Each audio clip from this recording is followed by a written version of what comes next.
Hello, St. Peter's, and welcome back for another summer reading adventure.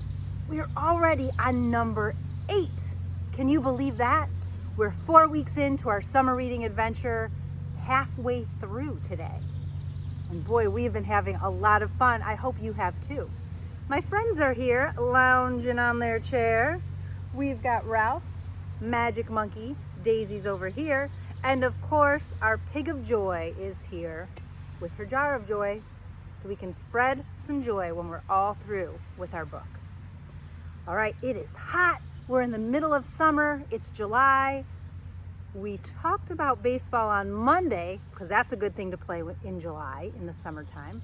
Let's see what we have in our adventure pack today. Well, of course, we have our water. We can't go on summer adventures without that because it's hot. Ooh, I have some things we're going to use later. That looks like fun. I'll tell you about those after the story. And here is my book. But first, we have to get ready for our story. Are you ready? You guys ready? All right, let's turn up our ears so we're ready to listen. Turn off our mouths so we don't make a sound. Put your hands quietly in your lap. Take a nice big deep breath. And now we're ready for our story. This is called, Is There Really a Human Race?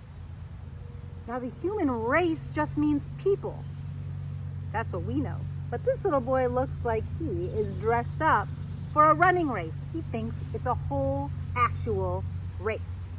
That's pretty silly, but it's a good way to learn about things. So let's see what kind of questions he asks in our book today. Here we go. Look at him. He's all upside down on the bench, just wondering, asking his mom some questions. Here we go. Is there really a human race? Is it going on now all over the place? When did it start? Who said ready, set, go?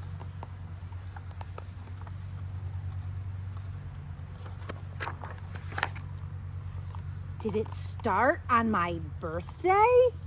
Oh, I really must know. Look at all those babies. They're pretty cute.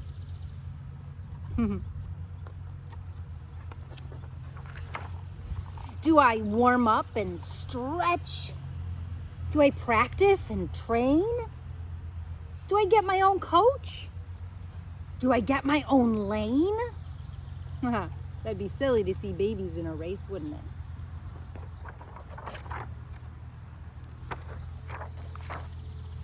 Oh, do I race in the snow? Do I race in a twister? Am I racing my friends? Am I racing my sister?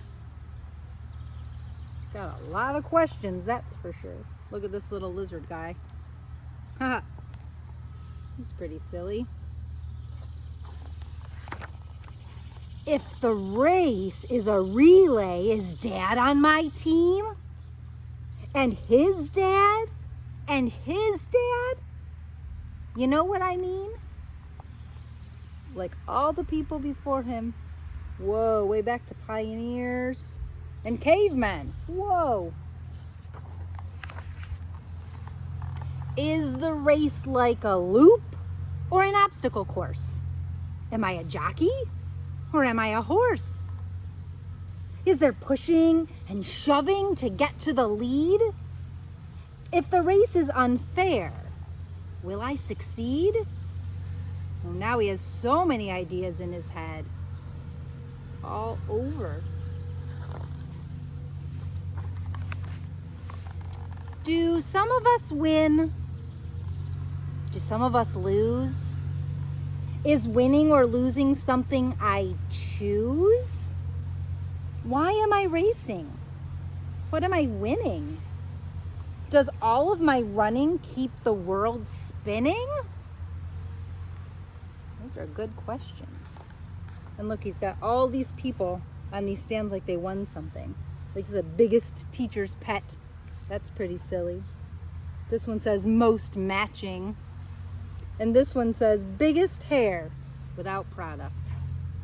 He's giving everyone an award. If I get off track when I take the wrong turn, do I make my way back from mistakes? Do I learn? Ooh, that's a big maze. Is it a sprint? A dash to the end? Am I aware of the time that I spend? And why do I do it, this zillion-yard dash? If we don't help each other, we're all going to crash. Oh my. So his mom tells him, sometimes it's better not to go fast. There are beautiful sights to be seen when you're last. Shouldn't it be that you just try your best? And that's more important than beating the rest? Shouldn't it be looking back at the end that you judge your own race by the help that you lend? So, take what's inside you and make big, bold choices.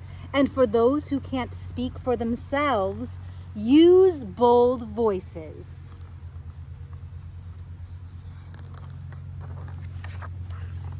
And make friends and love well. Bring art to this place and make the world better.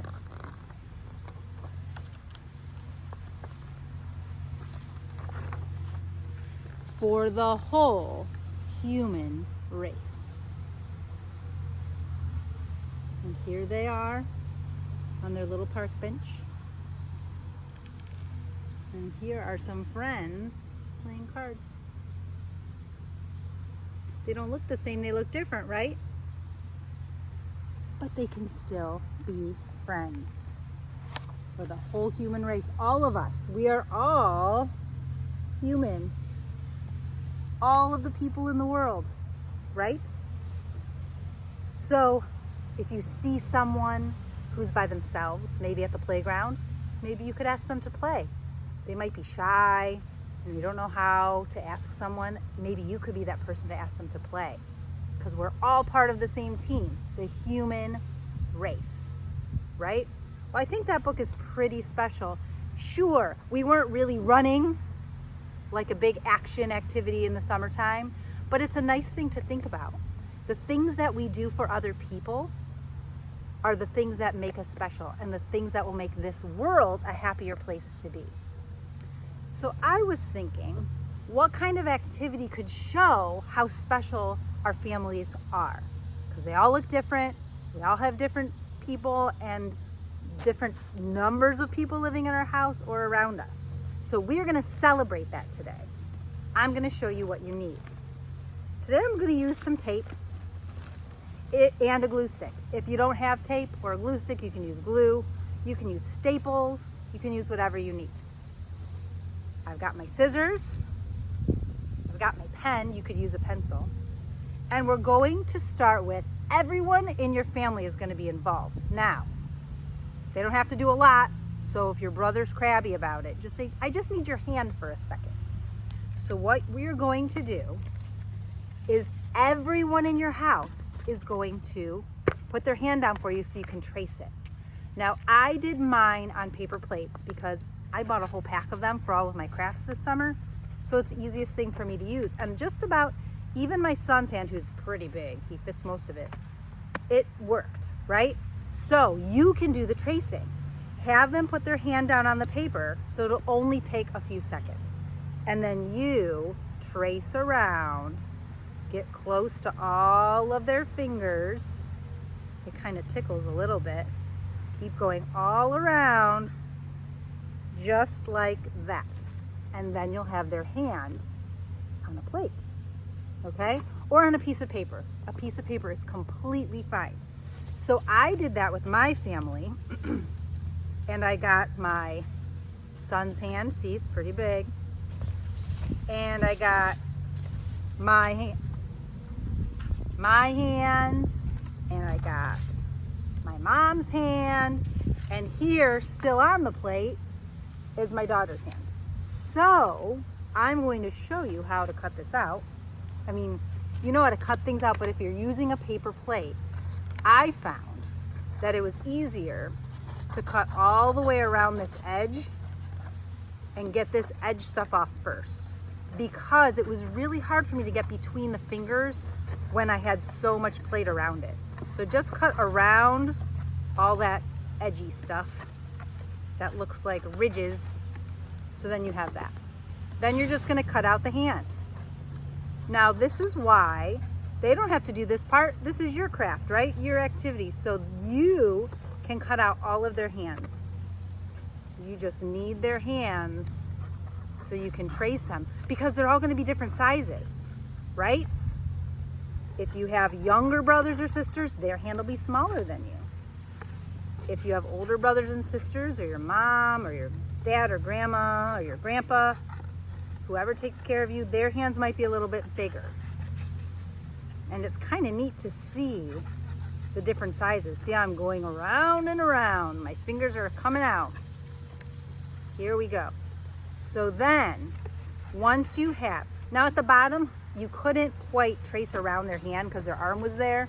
You're just gonna cut a line across. It's okay. We get the idea, right? So now I have these hands, and see, this hand is smaller than this hand. That's okay. We want them to be different because this is our family. We're all different even though we're the same family. So then you're going to take your hands like this, kind of make a circle out of them. See that? Where they're all poking up? Like a big firework. That's what it looks like. And see how they keep falling? That's because I didn't tape them yet. So I'm going to tape my hands. You can do one at a time, but I kind of like how they're all sticking out in different directions. So I'm going to take a piece of tape and I'm going to tape it on the back. See, and I'm going to get another piece to make sure these hands are together. Now see how one of my hands fell? That's okay, because it didn't have tape on it yet. So I'm just going to stick it back here, make sure it's sticking out. I like where the fingers are.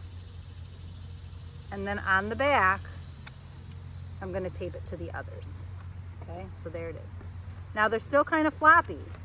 So that means what I want to do is on the front, I'm going to put another piece of tape so they don't keep coming up, right? Or you can use your glue stick.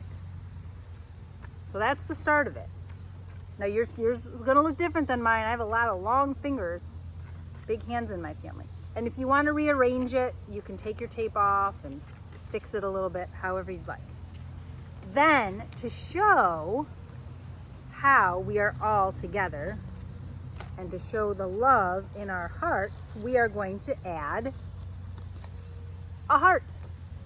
And we're going to add that heart right to the middle of our firework hand display. Okay? Now, if you are a student from St. Peter's, you have probably seen my trick for making hearts, but maybe you forgot. Or maybe you don't go to St. Peter's, so you don't know. I'm gonna show you how to make a heart. So I have a piece of red paper. It is okay if you don't have red paper. You can use white paper, you can color your heart, you can make your heart yellow or pink or green or blue. It's your project, it's up to you. I'm making a red heart because I had red paper at my house. But if I only had blue paper, it'd be a blue heart. Okay, so you're gonna get a piece of paper, and this is just half. It doesn't have to be that big. Fold it in half so it looks like a book or a card, okay? And you're gonna need your pencil or your pen. Now it's very important that you make this mark on the folded edge, okay? Otherwise, you're gonna have two pieces of a heart, which we can still work with, but it's a little trickier. All right, so the cool part about this is a lot of kids say, I can't make a heart. I don't know how. Yes, you do. Do you know how to write the letter J? Then you know how to make a heart. If you don't know how to write the letter J, you're gonna find out right now. So on the folded side, here's my folded edge right here. At the top, you can turn your paper so it's a little leaning a little bit. You're gonna start right at that corner, okay? I'm gonna make a mark there just so you can see where I'm gonna start. You're gonna start up in that corner. And from that corner, you're going to make a J, and a J just looks like a hook. I'm not gonna write it yet. I'm gonna explain it first and then we'll draw it. You're gonna go down and up, just like a J. Watch this. Down and up. Does it look like a J? Good, let's do it again on this side, just so you can see it again, okay? We're gonna go down as far as we want, and then we're gonna hook up like a J. Got another J. That's how you do it. And then you get your scissors and you just cut on the J that you just made. And watch this. I cut it on my J. I have a heart. That's how easy it is. And then you're gonna take that heart and you are gonna put it in the middle of your hands. Now that's why I have my glue stick. You can tape your heart, that's totally fine. But I'm gonna use my glue stick because I wanna make sure I get all the edges down on my heart. And since I made 2 hearts, I'm putting them both on because I made this one before. I'm gonna glue that on. But then I made this little heart. I'm gonna glue that one on too, just because it's my project and I can. But let's decide, where do I wanna put it? Ooh, I'm gonna put it so it's like kind of hanging down right here. It's kind of hanging off. So it looks like I only need some glue on this top part. Woo, jumped out of my hand. Right there. And then I just need some glue on my hand down here. Oh my goodness, it's jumping. Like that. All right. Then you get to decide how you want to decorate it. I'm thinking it's kind of like 4th of July is still in my head because we just had that holiday. So I might take my crayons and I might make all of these different colors kind of like fireworks, right? You know how fireworks shoot out like that and make all kinds of awesome different colors? I'm gonna do that. And, or maybe you would like to draw some things that you love. Maybe things about your family or things you like to do outside. When I go outside, I love when I see some flowers, so you could draw some flowers on your hands. This is all about love and the things that make you smile, right? Got a little flower. I'm gonna give her a little stem with some leaves. You can draw anything you want. Maybe you want to draw a rainbow coming out of your heart. You could draw a rainbow. That's a good idea. You got to find a lot of colors though. What's in a rainbow? Red, orange, yellow, green. Let's see if I have blue. Blue and violet. Look, a rainbow. You can decorate it any way that you want. And in the end, you know what? My little heart is being very stubborn. I'm gonna put some more glue. So maybe when it's hot out, you do need to use tape. You'll find out. Try it again. Or you can decorate it with more shapes that you cut out yourself. That's okay too. But the cool part about this is a part of your family because you have all of their hands traced in here. Now I have 4 people in my family that are living at my house, right? You might only have 2. So if you only have 2, trace both of your hands. So you trace your right hand and your left hand, and then trace both of their hands, and then you'll have more hands to make a bigger project. If you have 6 people in your house, whoa, your firework is gonna be really big because you'll have 6 hands poking out, okay? So however many people, it doesn't matter because you can always trace your hand more than once. If you have a lot of people, you can make 2 of these if you'd rather do that. But I think it'd be kind of cool, even if you have 10 people, see if you can get them all in one firework. What do you think? I think that's pretty neat. I'm going to finish my decorating my firework later. I would love to see what you come up with. What kind of things do your families love? Do you love soccer? Maybe you put a soccer ball on there. Do you love to go swimming? You could put some water in a swimming pool. Do you love to go for a bike ride? Make a bicycle. What kind of things do you love? Do you love dinosaurs? Put a dinosaur on there. This is all about you and your family and what they love to do and what you love to do. And that'll be something special you can hang up for your whole summer decoration. Pretty cool, right? All right. We need to spread some joy now. What do you say, Joy? Are you ready? I'm ready. Let's shake it up. See what kind of joy we're going to spread today. It says, oh, this is amazing. Tell someone you love them. Isn't that incredible? That's what we picked after we read this book about the human race and being kind to everyone. And we made a love our family project. Now we're already in the right mode. We can tell all of those people, everyone that just traced your hand with you, tell them how much you love them. That will certainly bring a smile to their face, and they're going to be so excited to see that they are part of your craft today. That's a great way to spread some joy. Thanks, Joy. Okay, don't go away yet. We have one more thing to do. Joy's going to sit back up there. We need to fill out our summer reading log because we just completed another summer reading adventure. And now our caterpillar will be halfway done. So I'm not going to look. I'm going to pull out a color. I keep pulling these purpley colors. It kind of cracks me up. All right, we're going to color in our next. I think this is the same color I pulled out on Monday. That's amazing. Now remember, you can do anything you want. If you're doing a pattern, if you want it all to be the same color, whatever you like, it's your caterpillar. Let's count and see how many adventures we have completed. 1, 2, 3, 4, 5, 6, 7, 8. Can you see that we are halfway through? We have this many left. 1, 2, 3, 4, 5, 6, 7, 8. So we've done half of our reading adventures already. If you didn't get this far, that's okay. You can go back and watch the ones that you missed and you can catch up. You have plenty of time before we start school in September. Wow. I've been having a lot of fun and I can't wait to see what adventures we have next week. So until then, I hope you have a fantastic weekend. You make some amazing firework handcrafts. And don't forget to tell someone that you love them, because I am telling you that I love you. We're going to keep spreading our joy, and I want you to keep spreading your joy.